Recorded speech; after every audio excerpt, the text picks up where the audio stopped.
Bonjour mes amis de Paris. Je suis très excited about being here. That's the extent of my French. Thank you very much. Merci beaucoup. Thank you, José. Merci José. C'est merveilleux d'être de retour. J'adore être à Paris. C'est vraiment, vous êtes un public extraordinaire. Vous avez vraiment, vous avez été des fans de tout ce que j'ai fait et de tous mes films. Je suis très honorée et vraiment excitée d'être ici pour présenter L'Affrontement. C'est tellement facile de vendre un film quand on est tellement passionné et de passer autant de temps à le faire. Et c'est vraiment une franchise à laquelle je suis très attachée et très passionnée, tout comme Matt Reeves. Il a grandi avec, et ce qu'il aime beaucoup, ce qu'il adore dans la chance qu'il a eue de pouvoir le réaliser, c'est parce qu'il avait adoré le précédent, La planète des singes, les origines, et ce que Wyatt avait fait avec ça. Et le fait de pouvoir venir et suivre et compléter ce que le réalisateur avait fait. Et en fait, il veut faire un film très émotionnel, avec beaucoup de commentaires sociaux, mais il y a beaucoup de cœur aussi là. Et il voulait aussi faire un film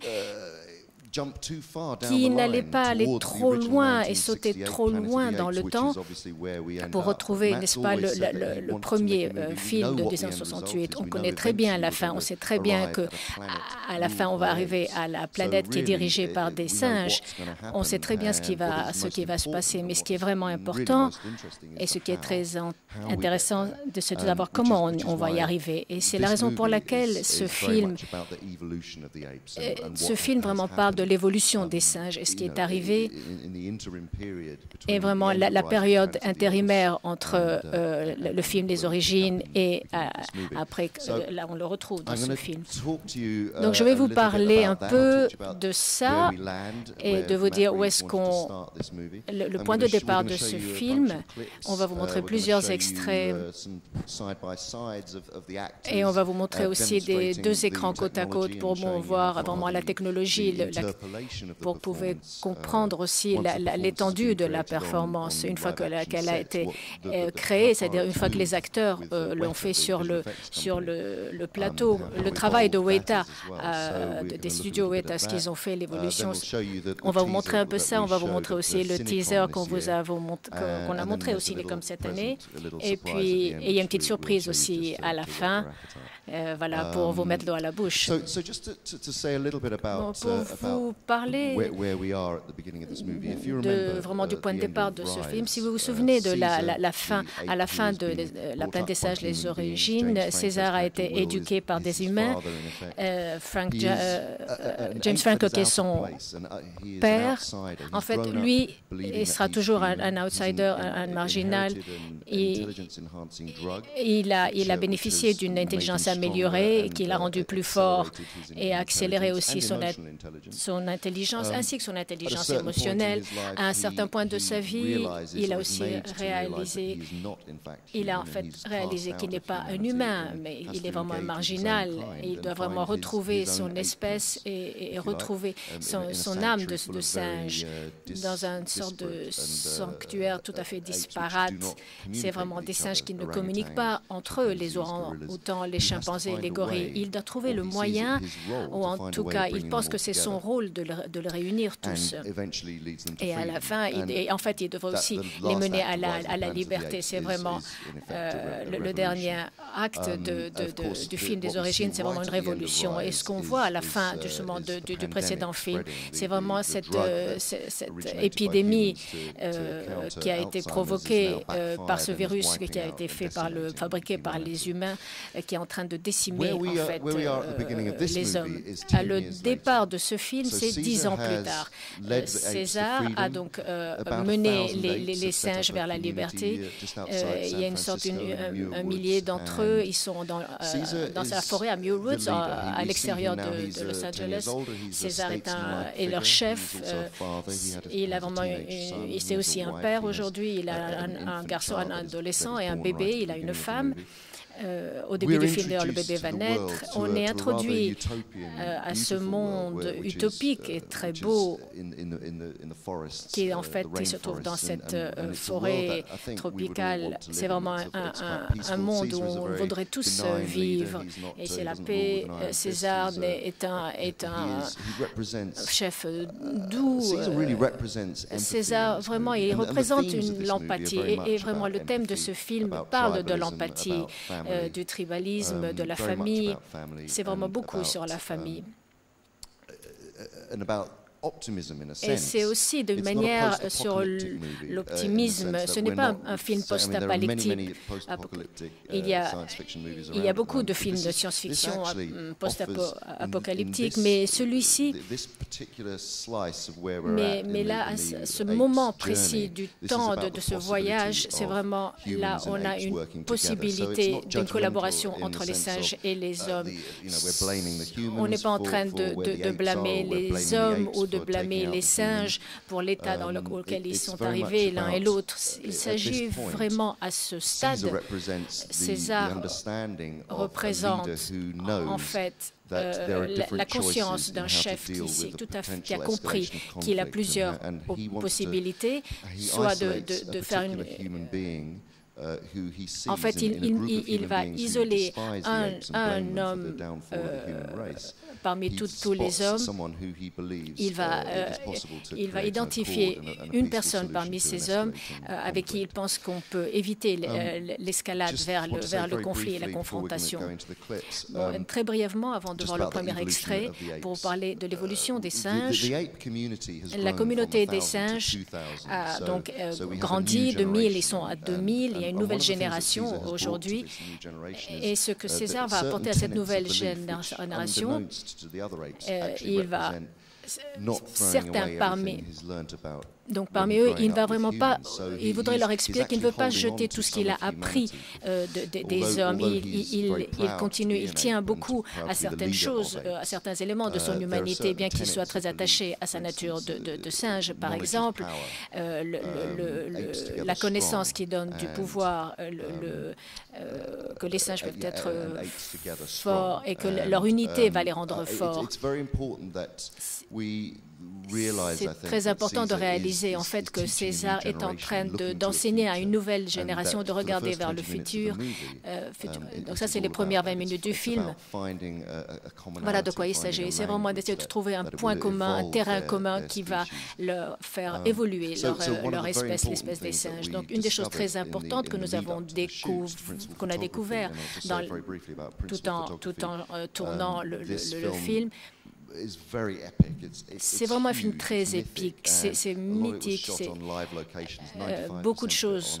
95% du tournage a été fait en extérieur à Vancouver et sur des plateaux en extérieur aussi à la Nouvelle-Orléans. Donc les premières sont plus dans un intérieur, dans une sorte de maison. Et le troisième acte, ils sont à San Francisco. Mais là, ce qu'on va voir, tout est vraiment en extérieur. Il y a peut-être un seul plan qui est en intérieur.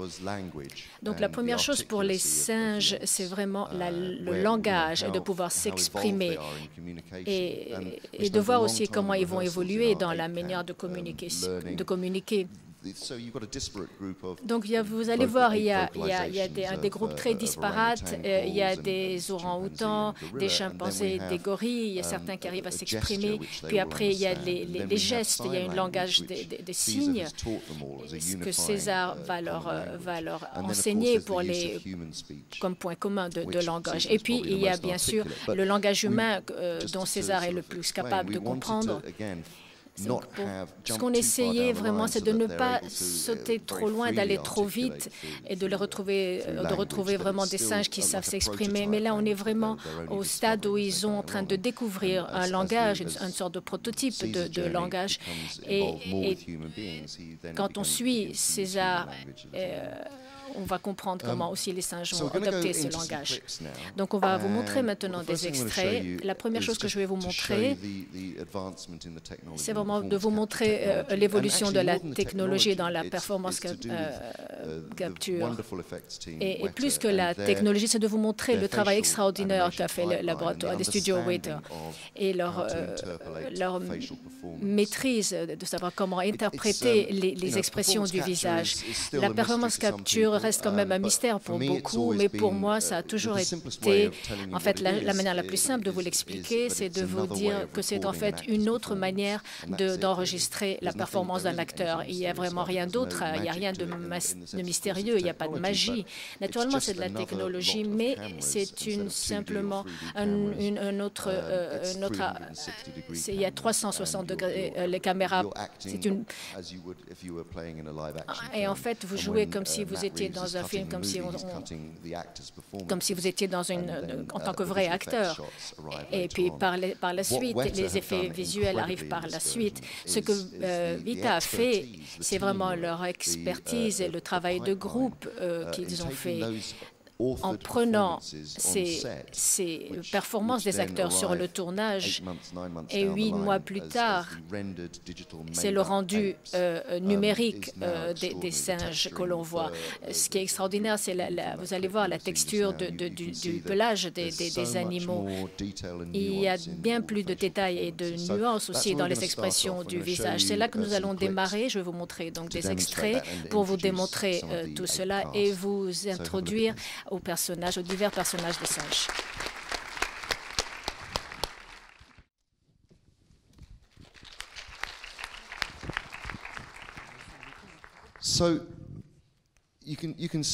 Vous pouvez voir donc déjà.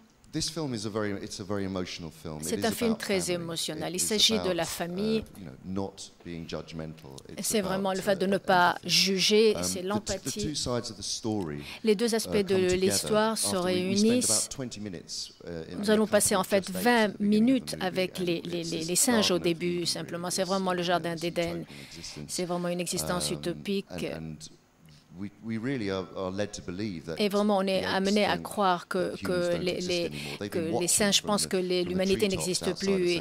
Et ils ont pu regarder sur les hauteurs de San Francisco les lumières disparaître.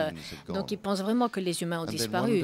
Et un jour, vraiment sortis de nulle part, il y a une troupe d'humains qui arrivent, qui viennent dans leur territoire, sur leur territoire, et ça bouleverse tout leur monde. Et César, qui a toutes ses croyances, sont bouleversées. Et lui, en tant que chef, doit faire face à un grand conflit. Donc la scène que je vais vous montrer à présent, c'est vraiment ce moment-là. C'est vraiment ce moment où le monde a été tellement paisible. Tout ce que César avait fait, travailler avec ses singes, semble s'effriter et disparaître.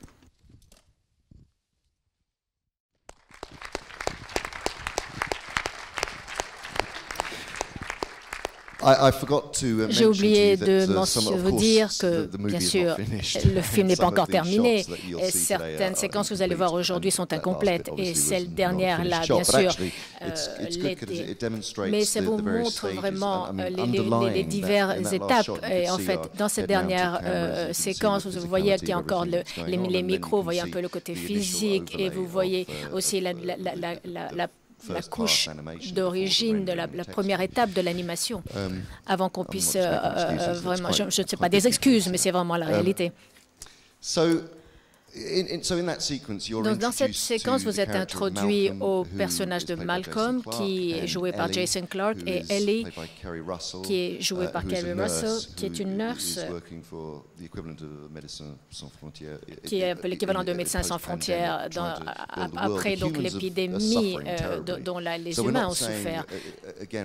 On n'est pas en train de dire, on est en train vraiment de créer une situation très équilibrée. Ils ont tous perdu des êtres chair, la population humaine a été décimée. Il y a vraiment des poches de lutte qui luttent, des poches d'humains qui luttent pour leur survie. Et ils essayent de trouver vraiment un peu du pouvoir, contrairement aux singes qui sont dans la nature, qui n'ont pas besoin. Mais les humains, eux, ont besoin de pouvoir. Donc, ils sont venus pour essayer de réactiver un barrage hydroélectrique pour pouvoir avoir donc l'électricité. Mais ils doivent essayer, et donc ils doivent pénétrer dans le territoire des singes. Mais là, vous voyez vraiment les graines de la reconnaissance. Donc, César a reconnu, identifié une personne en qui il peut avoir confiance, c'est-à-dire Malcolm. Et lui, Malcolm aussi, c'est vraiment l'un et l'autre. Les deux ont des familles, donc Malcolm et César. Et vous avez vu aussi l'adolescent au début quand ils sont en train de pêcher. Donc c'est vraiment César avec son fils quand ils sont en train de pêcher. On voit aussi la relation un peu conflictuelle qu'il a avec son jeune adolescent. C'est vraiment ça place vraiment toute l'action et vous voyez vraiment le conflit qui risque d'éclater. Alors le prochain, c'est vraiment un peu la suite de celui-ci. C'est vraiment les choix auxquels ils vont faire face et leur réaction à la possibilité de ce conflit. César est un chef qui vraiment prend sur ses épaules cette responsabilité. C'est comme tous les chefs, toute personne en position de responsabilité a le choix, soit écouter les autres, que ce soit les singes ou les hommes, et prendre en considération leurs opinions, ou alors d'avoir des réactions immédiates et d'utiliser la force ou l'équivalent. Et ça n'est vraiment pas ce genre de personne, mais les singes, entre eux, sont très en colère et ils sont bouleversés. Donc le commentaire vraiment commun est à peine déguisé. Quand La planète des singes, les origines, est sortie en salle, c'était il y a 3 ans, c'était vraiment le début du printemps arabe et Londres était en feu. Quand on a l'avant-première de Londres, il y avait vraiment des manifestations dans tout Londres et le cinéma où nous étions, quand César est arrivé, toute la salle était dans l'obscurité et le film a dû s'arrêter. Il y a eu une coupure d'électricité. Donc c'était vraiment un moment un peu de zeitgeist incroyable. C'est vraiment que fait-on après cela, après tous ces événements dans le monde. C'est à peine, c'est vraiment là sous-jacent, mais c'est vraiment présent. Et je pense que vraiment ce qui est extraordinaire dans ce genre de ce film et la raison pour laquelle il dure, c'est parce qu'il parle de quelque chose. C'est un film important, tout en étant divertissant, mais sur le plan émotionnel, il est aussi très fort. Mais il y a aussi une petite trame politique. Donc là, la prochaine scène, c'est la réaction des singes.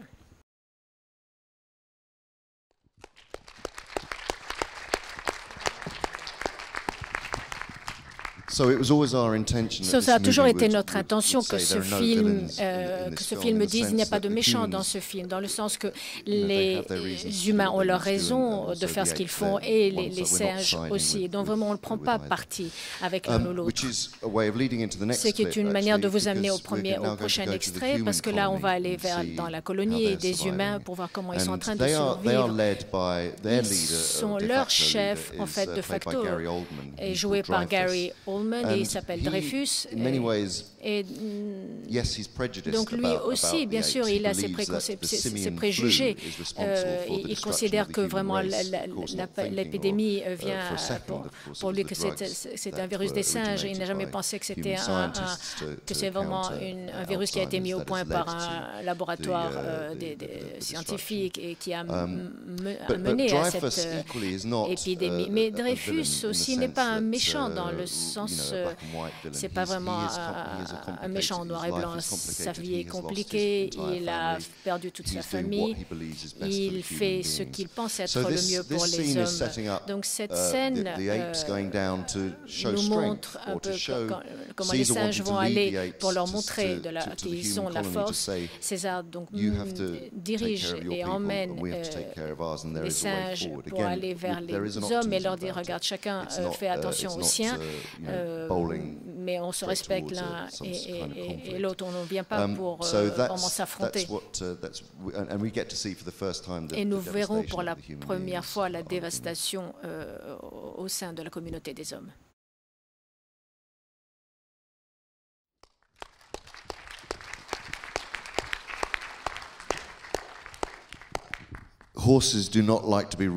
Les chevaux n'aiment pas être montés par des singes, je vous l'assure. On a vraiment répété très souvent cette scène parce qu'à peine je commençais à parler en tant que César, le mot cheval partait dans l'autre sens. C'est pas aussi simple que vous le voyez.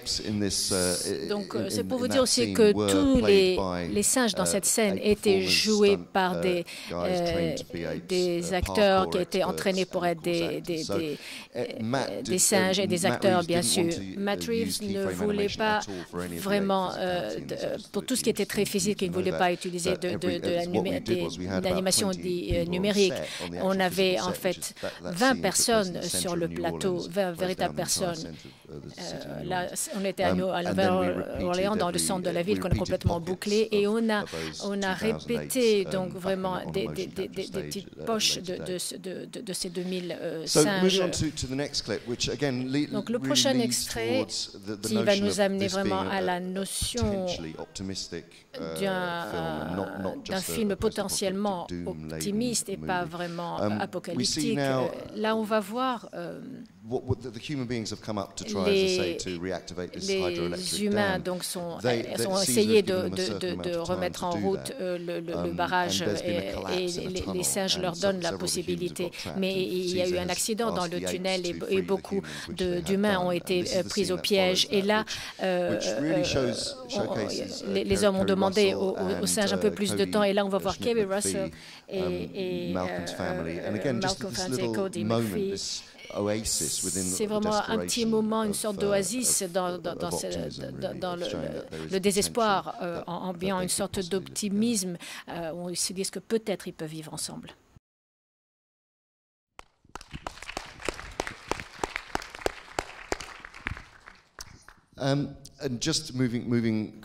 Et vraiment pour rapidement, cet extrait aussi, c'est vraiment la potentialité, la possibilité de deux espèces qui peuvent vraiment se rencontrer, qui sont si peu éloignées. En fait, mes meilleurs amis sont des singes. Mais là, vous allez voir qu'il y a vraiment une possibilité pour une certaine communication dans un monde où ils pourraient coexister. Donc, voyons le prochain extrait et après on parlera de la bande-annonce.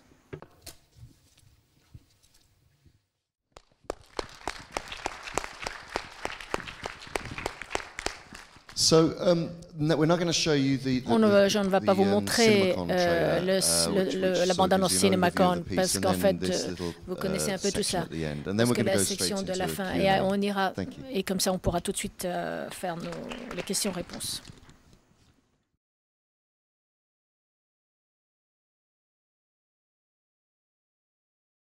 Je pense que la chose la plus importante, c'est que cette technologie devient de plus en plus transparente.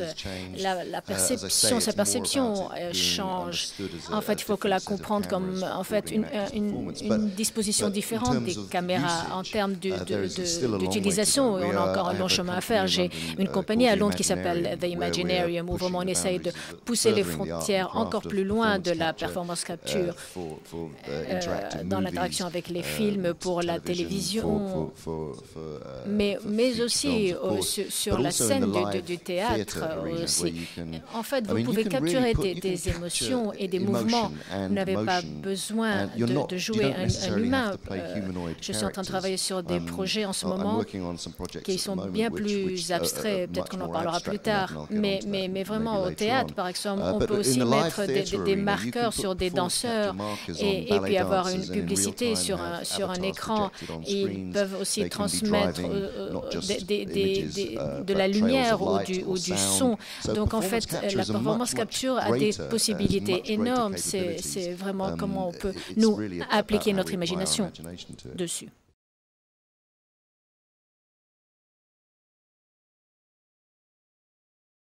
Je n'ai jamais vraiment fait la différence entre jouer en tant qu'acteur, moi, à l'écran, ou jouer, par exemple, un personnage grâce à la performance capture. C'est simplement, comme je l'ai dit, des manières différentes d'enregistrer l'émotion et le mouvement physique de l'acteur.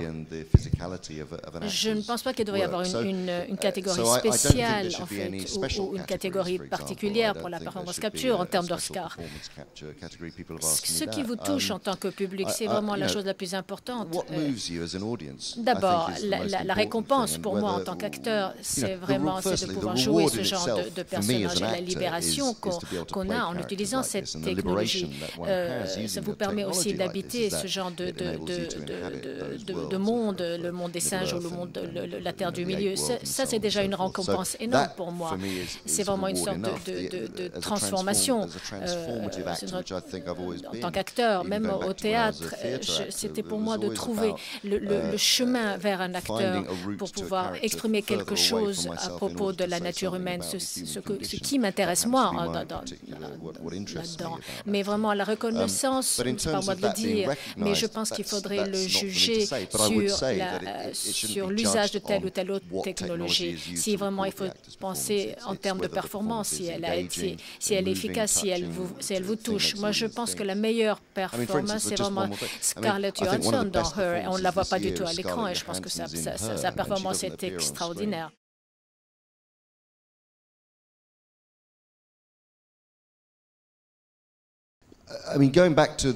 Pour revenir à la franchise, il a toujours été question d'un miroir de la société. On parle des droits civils des années 60. On est en train d'utiliser une technologie pour permettre aux hommes de se transformer en singes et dire quelque chose des humains.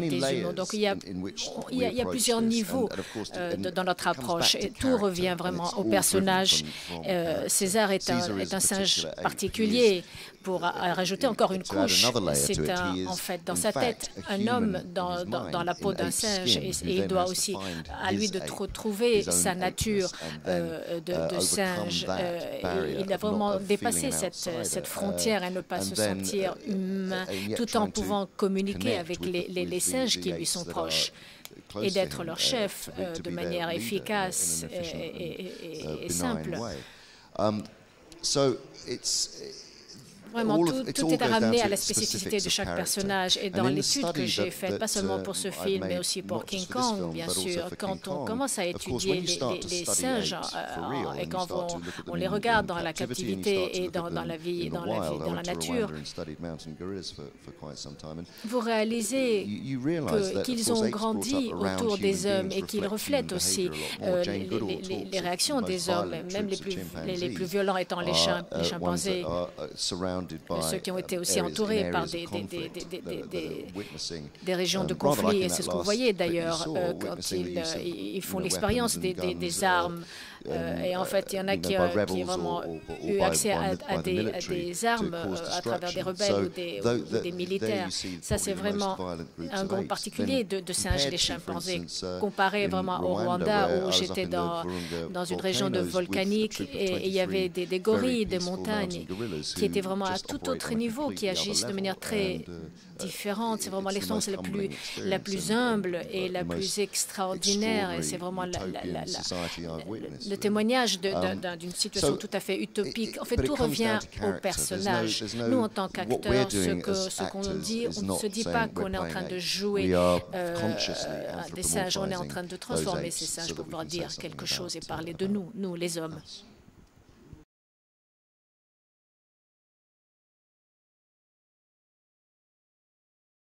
J'ai vraiment plusieurs autres projets sur lesquels je travaille en ce moment. Et Matt Reeves est vraiment réalisateur brillant. Il a fait un travail extraordinaire là-dessus. Il va faire le prochain film aussi. Et bien sûr, c'est intéressant. Comme je l'ai dit au début, ce n'est pas ce qui va arriver, mais comment ça va arriver. Et cette manière peut, et ça peut se faire dans un seul film, et on arrive au film d'origine, où ça va prendre plusieurs films. C'est parce que je ne suis pas en train de mettre de côté ça, mais pour l'instant, je suis en train de réaliser des tout petits livres. Un d'entre eux, c'est le livre de la jungle, et l'autre, c'est Animal Farm. Donc vraiment, j'ai beaucoup de travail. Merci à vous tous d'être venus. Merci. Merci, Andy Serkis. Merci beaucoup. Such a terrific performer. Tellement extraordinaire.